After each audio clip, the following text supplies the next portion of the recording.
What is good, everybody? Welcome back to another episode brought to you by the League FFB. Today, what I want to talk to you guys about is a couple values in your fantasy football drafts that you should be targeting because they are currently steals at their current ADP. So I don't want to waste too much time. I want to hop right into today's video. If you haven't already, make sure you're subscribed to the channel, trying to help you guys win some fantasy football championships. But with that being said, let's hop right into today's values.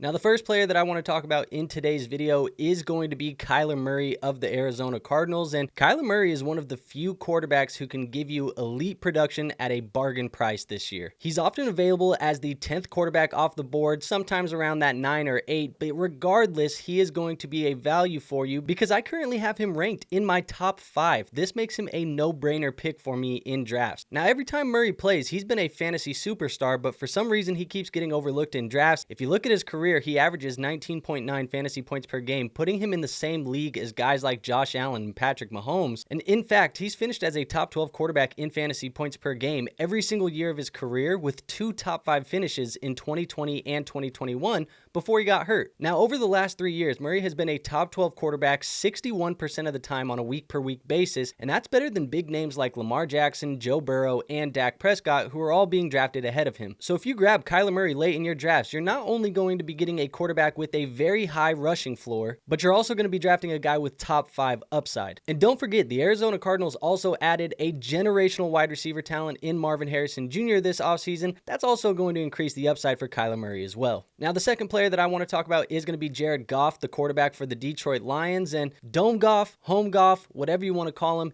he's the real deal. Now, every time Jared Goff plays at home, he delivers for fantasy football managers. Last season, the Lions averaged an impressive 30.5 points per game at home, running the 6th most offensive plays per game in the league. It's no surprise considering the talent that Goff has around him: Amon-Ra St. Brown, Jahmyr Gibbs, Sam Laporta, and probably one of the best offensive lines in football. Plus, it was huge for the Lions to keep offensive coordinator Ben Johnson, who was getting head coaching interest this offseason. So this offense is built to put up points again in 2024. For a quarterback you can snag in the double-digit rounds, Goff has an incredibly juicy opening month schedule. It's the second easiest in football, with matchups against the Rams, the Bucks, the Cardinals, and the Seahawks, all of which are going to be indoor games where the Lions are favored by more than a field goal. And while everybody else in your league is chasing quarterbacks based on name value and hype, you can scoop up Goff and ride the wave of a high-scoring offense with favorable matchups. So sure, the name of Jared Goff may not be as exciting as drafting guys like Jaden Daniels or Justin Herbert, but don't let that fool you. He could still be one of the best values in your drafts this year. Now, another player I want to talk about will be Joe Mixon, the running back for the Houston Texans now. And in case you forgot, Joe Mixon finished last year as the running back 5. He was traded from the Cincinnati Bengals to the Houston Texans this offseason, but don't let that trade make you think that the Bengals didn't value his talent. It was strictly a financial move for them. Mixon is coming off of 4 straight running back 1 finishes, and he now finds himself behind a better offensive line in Houston,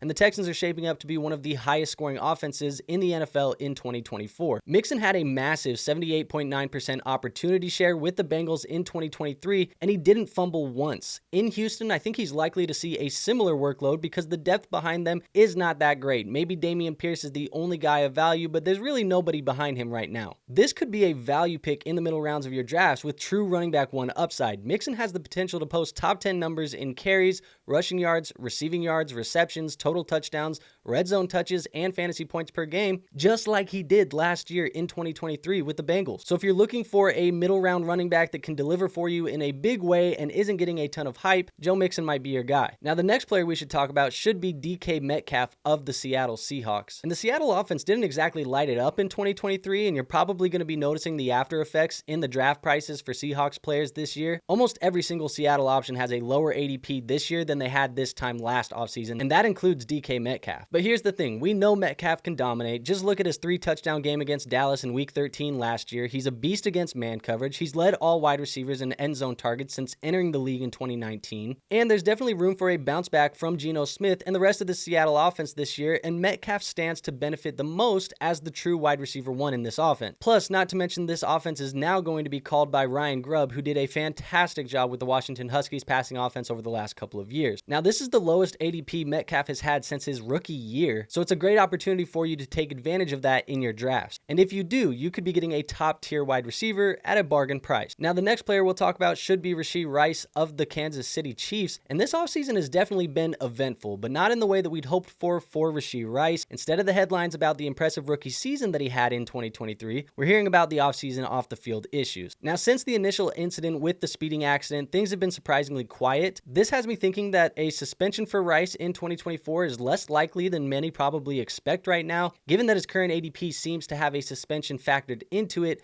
this could be a golden opportunity for a value. Rice's yards after the catch and targets per route run were through the roof in 2023. We're talking top of the NFL type numbers, and despite the additions of Hollywood Brown and rookie wide receiver Xavier Worthy, his talent in this offense is still undeniable. With his ADP lower than it should be if there were no suspension concerns, taking a chance on Rice could pay off big time for you in your draft. And it goes without saying, he's in one of the best offenses in football, having the football thrown to him by Patrick Mahomes. And at this price, if there isn't a suspension or if the suspension is pushed over into 2025, you could be getting a massive value at the wide receiver position. And then the last and final player we'll talk about is going to be at the tight end position. We'll talk about Jake Ferguson of the Dallas Cowboys. And if you've heard me talk about my philosophy on targeting tight ends, you know I love going for guys that can be the team's second best receiving threat. Now, Jake Ferguson, he fits this bill perfectly, especially since the Cowboys haven't added any new receiving talent this offseason. Now, Ferguson saw over 100 targets last year, and there's every reason to believe he'll get a similar workload in 2024, and he was a top 10 tight end in 47% of his games last season, which was the 6th highest rate among all tight ends. Yet, for whatever reason, he's still being drafted outside of the top 10 right now. Among the late round tight ends, Ferguson has one of the best chances to hit double-digit touchdowns, with the Cowboys likely to throw the ball a lot, especially after moving on from Tony Pollard and bringing in an aging Ezekiel Elliott. Ferguson could be one of the key red zone targets in this Dallas Cowboys offense. So if you're looking for a late round value at the tight end position, which is a position that sometimes people like to wait on, Jake Ferguson might be the perfect pick for your team. So there you have it. That is what I have for you guys today. 6 values for you to target in your fantasy football drafts. We've done a couple of these videos already about sleepers and busts, so if you guys want to go check those out, I strongly suggest to check them out. As I mentioned, make sure you guys are subscribed to this channel and hit that notification bell. That way you guys never miss any of our future uploads. And if you found today's video actionable and or entertaining, make sure you hit that like button for us as well. It is the best free way to show this channel some support. And last but not least, if you want some help with your drafts or trades or waivers or anything you got in fantasy football in the 2024 season, make sure you go join my Discord. I do have a free Discord linked in the description, and as I mentioned, free to join, so there is no risk in doing that. Just go down to the description and click the link. So with that out of the way, I have nothing else for you today, so I will see you guys on our next video, but until then, peace out.